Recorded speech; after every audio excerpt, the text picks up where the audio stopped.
જય સ્વામિનારાયણ વિદ્યાર્થી મિત્રો, આજે ઓનલાઈન શિક્ષણમાં વિદ્યાસાગર સ્કૂલ વતી આપ સૌનું હાર્દિક સ્વાગત છે. આજે આપણે વિદ્યાર્થીઓ અલંકાર એટલે કે વ્યાકરણનો અભ્યાસ કરવાના છીએ. વ્યાકરણની અંદર આપણે આજે અલંકાર ભણવાના છીએ.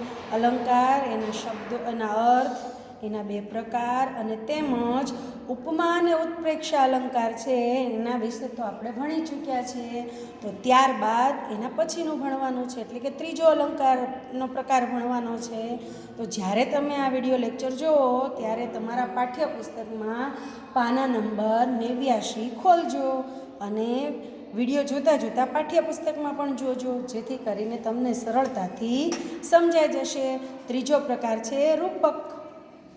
તદરૂપકમ અભેદો યહ ઉપમાનો ઉપમેયો, અર્થાત એકબીજાની અત્યંત સમાનતાના કારણે ઉપમેય અને ઉપમાન વચ્ચે અભેદ એટલે કે બંને એક જ છે એવું દર્શાવવાનો જ્યાં ઉપક્રમ હોય ત્યાં રૂપક અલંકાર હોય છે. એટલે કે રૂપક અલંકારની અંદર એકબીજાની અત્યંત એટલે બે એકબીજાને પૂરક હોય.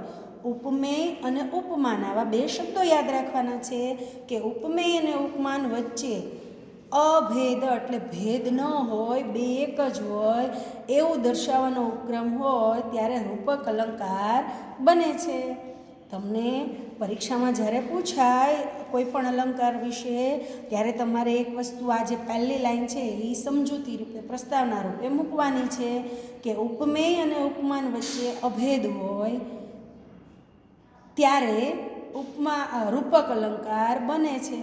એવું યાદ ન રહે તો એવું લખજો કે ઉપમેય અને ઉપમાન બંને એક જ છે એવું દર્શાવવાનો જ્યાં ઉપક્રમ હોય ત્યારે રૂપક અલંકાર બને છે. પછી એનું ઉદાહરણ છે, સોતીર્ણા ખલુ પાંડવેહ રણનદી કે વર્તક કેશવ. પાંડવો તે યુદ્ધરૂપી નદી તરી ગયા. કેશવ એટલે કે કૃષ્ણ તેમના સુકાની હતા. સુકાન યુદ્ધરૂપી નદી છે એ પાંડવો તરી ગયા તો કે કેમ કે, અથવા તો કારણ કે કૃષ્ણ એમના સુકાની હતા. એટલે કૃષ્ણ એમનો રથ હલાવતા હતા, એમનું માર્ગદર્શન હતા, એટલે એને સુકાની કહેવાય. પછી એની સમજૂતી આપવાની કે અહીં યુદ્ધ અને નદી એમ બે વસ્તુ છે. યુદ્ધ અને નદી એમ બે વસ્તુ છે. આ બે વસ્તુઓમાંથી યુદ્ધને નદી સાથે સરખાવવામાં આવ્યું છે. યુદ્ધ છે એને નદીની સાથે સરખાવ્યું છે. એટલે કે યુદ્ધને શું કીધું છે તો કે રણ. ઉપમેય છે, જ્યારે નદી ઉપમાન છે. યુદ્ધને ઉપમેય કીધું અને નદીને ઉપમાન કીધું. આ ઉપમાન અને ઉપમેયમાં એટલે એકબીજાને સમકક્ષ નદી અને યુદ્ધમાં અત્યંત સમાનતા છે એમ માનીને અહીં બંને વચ્ચે અભેદ અર્થાત બંને એક જ છે એમ માનવામાં આવે છે. આથી અહીં રૂપક અલંકાર છે. એટલે અહીંયા એવું દેખાડ્યું છે કે નદી અને યુદ્ધ બે સમાનતા દર્શાવે છે અથવા તો સમાન છે એવો અભેદ છે. એટલે કે બંને વચ્ચે ભેદ નથી, બે એક જ છે એમ માનવામાં આવે છે, એટલે રૂપક અલંકાર છે. પછી વિશેષ વધારે સમજૂતી લખવાની તો કે બીજો પેરેગ્રાફ પાડવાનો કે ઉપમા અલંકારની માફક અહીં માત્ર સરખામણી જ નથી હોતી, પણ ઉપમેય અને ઉપમાન અહીં ઉપમેય અને ઉપમાન એક જ છે એવું માનવામાં આવે છે. એટલે અહીંયા હજી વધારે સમજૂતી આપી કે ઉપમા અલંકારમાં સરખામણી હોય છે, તો અહીંયા સરખામણી નથી પણ બે એક જ છે એવું માને એટલે રૂપક અલંકાર બને. જો કે ઉપમેય અને ઉપમાન બંને જુદા જુદા હોય છે, તેમની વચ્ચે ભેદ પણ પ્રગટ રૂપે રહેલો હોય છે. એટલે કે આપણને બે વચ્ચે ભેદ છે એની પણ ખબર હોય છે, છતાં તેમની વચ્ચે અત્યંત સમાનતા માની લઈને વક્તા તેમની વચ્ચે અભેદ દર્શાવે છે. એટલે એટલે કે જ્યારે કોઈ પણ વ્યક્તિ બોલવા જાય, વક્તા એટલે બોલનાર, બંને એક છે, બે વચ્ચે ભેદ નથી. ભલે હોય ખરો પણ એવું માનવામાં આવે, એવું દર્શાવવામાં આવે કે અહીંયા આપ્યું છે ને કે નદી અને યુદ્ધ એ બે એક જ છે, એમ બે સમાન છે એમ દર્શાવવામાં આવે છે. જેમ કે અહીં ઉપમેય એટલે કે યુદ્ધ, રણ અને ઉપમાન નદી એ બંને જુદી જુદી વસ્તુઓ છે. તેમના જુદા હોવાનો ભેદ સ્પષ્ટ રૂપે છે. એટલે કે એક પાણી છે અને એક યુદ્ધ છે, એટલે કે મનુષ્ય દ્વારા થાય છે. છતાં અહીં રણ અને નદી વચ્ચે અત્યંત સમાનતા, બંનેમાં તટ છે, જળ છે, મગર છે એ રૂપમાં, એટલે કે બંનેમાં કિનારો છે, પાણી છે, મગર છે એવા રૂપમાં બતાવી હોવાથી રણ નદીમાં રૂપક અલંકાર છે એમ કહેવાય છે. રણરૂપી નદી છે એ રૂપક અલંકાર દર્શાવે છે. તો તમારે આવી રીતે આખી જ વાત લખવાની છે. ફરી પુનરાવર્તન રૂપે દેખાડું તો કે અહીંયા પહેલી લાઈન તમારે એવી સમજવાની છે કે ઉપમેય અને ઉપમાન શું? તો કે એકબીજાની અત્યંત સમાનતાના કારણે ઉપમેય અને ઉપમાન વચ્ચે ભેદ ન હોય, બંને એક જ છે એવું દર્શાવવાનું જ્યાં ઉપક્રમ હોય ત્યાં રૂપક અલંકાર બને છે. બીજી લાઈન ઉદાહરણ મૂકવાનું. સોતીર્ણ ખલુ પાંડવેહ રણનદી કે વર્તક કેશવ.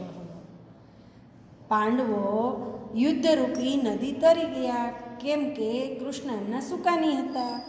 પછી એને સમજૂતી આપવાની ઉદાહરણ રૂપે, એટલે સાથે સાથે અલંકાર પણ સમજાઈ જાય, એની પણ સમજૂતી મુકાઈ જાય. તો કે યુદ્ધ અને નદી એમ બે વસ્તુ છે. આ બે વસ્તુઓમાંથી યુદ્ધને નદી સાથે સરખાવવામાં આવ્યું છે. એટલે કે યુદ્ધ એટલે એને કહેવાય રણ. ઉપમેય છે જ્યારે નદી ઉપમાન છે. ઉપમેય અને ઉપમાન અત્યંત સમાનતા છે, એટલે કે બંનેમાં સમાનતા છે, સરખું છે એમ માનીને અહીં બંને વચ્ચે અભેદ અર્થાત બંને એક જ છે એમ માનવામાં આવે છે. એટલે અહીંયા રૂપક અલંકાર બને છે. વિશેષ રૂપે એમ લખવાનું કે ઉપમા અલંકારની જે અહીંયા સરખામણી નથી હોતી, પણ બે એક જ છે, એટલે કે ઉપમેય અને ઉપમાન બંને એક છે એવું માનવામાં આવે છે. એટલે બંને જુદા જુદા હોય છે, તેમની વચ્ચે ભેદ પણ પ્રગટ હોય છે. એટલે જુદાઈ છે અને એમાં ભેદ પણ છે, છતાં તેમની વચ્ચે અત્યંત સમાનતા માની લઈને, એટલે કે બે વચ્ચે સમાનતા છે એવું સમજીને વક્તા છે એ એવું કહે છે કે બંને વચ્ચે અભેદ દર્શાવે છે. જેમ કે રણ એટલે કે યુદ્ધ ઉપમેય છે અને ઉપમાનમાં નદી છે. એ બંને જુદી જુદી વસ્તુઓ તેમના જુદા જુદા હોવાનો ભેદ સ્પષ્ટ કરે રૂપે છે અથવા તો સ્પષ્ટ કરે છે. છતાં રણ અને નદી વચ્ચે અત્યંત સમાનતા, કેવી સમાનતા છે? તો કે બેયમાં કિનારો છે, પાણી છે, મગર છે એ રૂપમાં બતાવી, એટલે કે એવી ઉપમા એક સરખું બતાવી રણ નદીના રૂપમાં રૂપક અલંકાર છે એમ કહેવાય છે. એટલે કે રણ નદી રૂપક અલંકાર છે એવું અહીંયા સમજાવે છે. હવે આને તમે બે વખત વાંચજો, લખજો, ફરીથી સમજજો. ન સમજાય તો પાછું મને પૂછજો. ત્યાર પછીનો પ્રકાર જોઈએ છીએ અતિશયોક્તિ. ચોથો પ્રકાર વિવક્ષા યા વિશેષ્ય લોક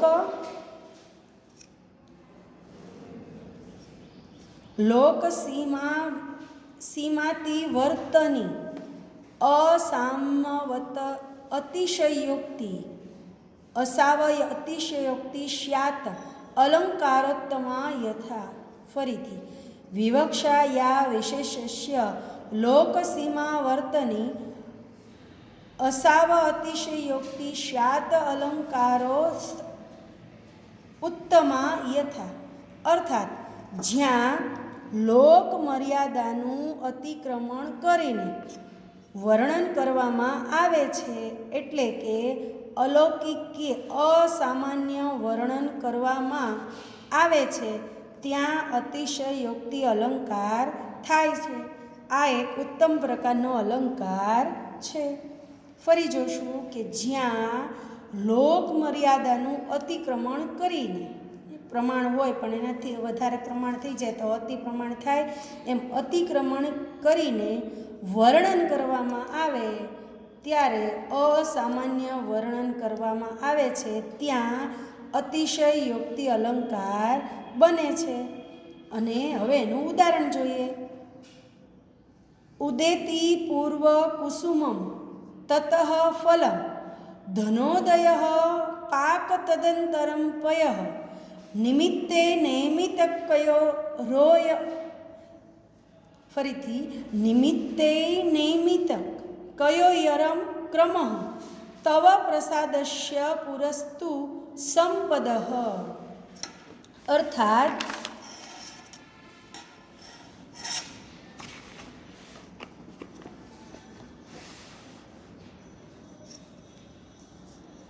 પેલા અર્થ જોશું કે પહેલાં ફૂલ ઉગે છે, એટલે અહીંયા કાર્ય અને કારણ એ બેની વાત મૂકી છે. પહેલાં ફૂલ ઉગે છે અને પછી ફળ આવે છે. પહેલાં વાદળ આવે છે અને પછી વર્ષારૂપ જળ.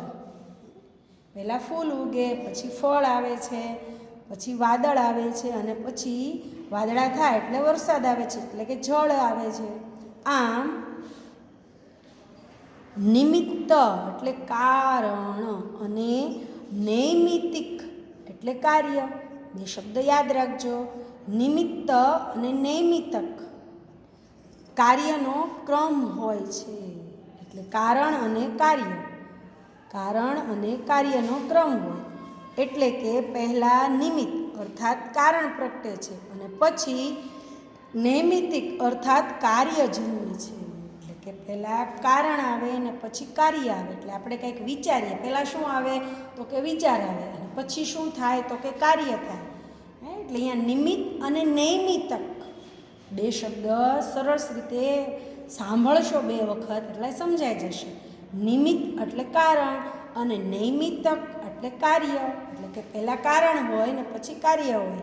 ઉદાહરણ રૂપે વાત કરું, કારણ અને કાર્ય માટે તો આપણને ભૂખ લાગે એ કારણ થયું, અને કાર્ય એટલે આપણે જમીએ છીએ એ કાર્ય થયું. જો આ સમજાય તો તમને આ અલંકાર સમજાશે. અહીં કારણ પછી કાર્યનું અસ્તિત્વ પ્રગટે છે. હજી એક સમજાવું. નૈમિતિક અર્થાત કાર્ય જન્મે છે, પરંતુ હે રાજન તમારા કૃપા પ્રસાદની પહેલાં જ સંપત્તિ આવી જાય છે. એટલે ઉદાહરણ રૂપે એવું સમજાયું છે કે કાર્ય અને કારણ પહેલાં જ રાજનની વાત કરી છે, રાજાની વાત કરે છે કે તમારી કૃપા છે એ પ્રસાદની પહેલાં જ સંપત્તિ આવી જાય છે, એટલે કે માગ્યા વગર આવી જાય છે. અહીં કારણ પછી કાર્યનું અસ્તિત્વ પ્રગટે છે એવી લોક મર્યાદાને સૂચવવા માટે શ્લોકના પહેલા બે ચરણમાં ફૂલ અને નિમિત્ત એટલે કારણ, પછી ફળ એટલે નૈમિતક, કાર્ય આવવાની તથા વાદળ ચડી આવ્યા પછી વર્ષાનું જળ આવવાની વાત કહી છે. એટલે ઉદાહરણમાં પહેલી બે લાઈનની અંદર ફૂલ અને પછી ફળ આવે છે, અને વાદળા થાય પછી વરસાદ આવે છે એવી વાત કરી છે. પરંતુ એ પછી ચોથા ચરણમાં પ્રભુની રાજાની કૃપા પહેલાં જ સંપત્તિ આવી જાય છે. એટલે કે ચોથા ચરણમાં ચોથી લાઈનમાં એવું કહે છે કે પ્રભુ અથવા તો રાજાની કૃપા પહેલાં જ સંપત્તિ આવી જાય છે, એટલે કે વગર માગે કે કારણ વગર સીધું ફળ મળી જાય છે એવી વાત કહી છે. ચોથા ચરણમાં કહેલી આ વાતમાં લોક મર્યાદાનું અતિક્રમણ થયું છે, એટલે કે કારણ વગર કાર્ય સંભવ નથી. પણ અહીંયા એવું સમજાવવા માટે, અલંકાર સમજાવવા માટે એવું કહે છે કે માગ્યા વગર, કારણ વગર સીધું જ ફળ મળી જાય છે. એટલે અહીંયા લોક મર્યાદાનું અતિક્રમણ થયું છે. કેમ કે આ વાતમાં સંપત્તિ કાર્ય પહેલાં જ છે અને તે પછી કૃપારૂપ કારણને કહેવામાં આવ્યું છે. એટલે કે અહીંયા કારણ પહેલાં, કાર્ય પહેલાં. કારણ એ નથી થતું, કાર્ય એ નથી થતું, ની પહેલાં સીધું કૃપા મળી જાય, એટલે વગર મહેનતે મળી જાય છે. એ કારણે કહેવામાં આવ્યું છે.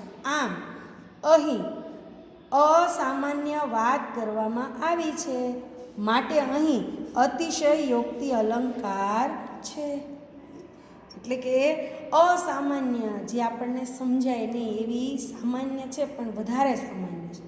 આવું અતિક્રમણ થાય કે એ કેવું કે વગર મહેનતે મળી જાય, કૃપા થઈ જાય, એટલે ત્યારે અતિશયોક્તિ અલંકાર બને છે. મોટાભાગે કેવું હોય તો કે પહેલાં કારણ હોય અને પછી કાર્ય થાય. એટલે કંઈક નિમિત્ત હોય ને, આપણે કંઈક ડિગ્રી મેળવવી છે એટલે આપણું કારણ છે કે મારે ભણવું છે.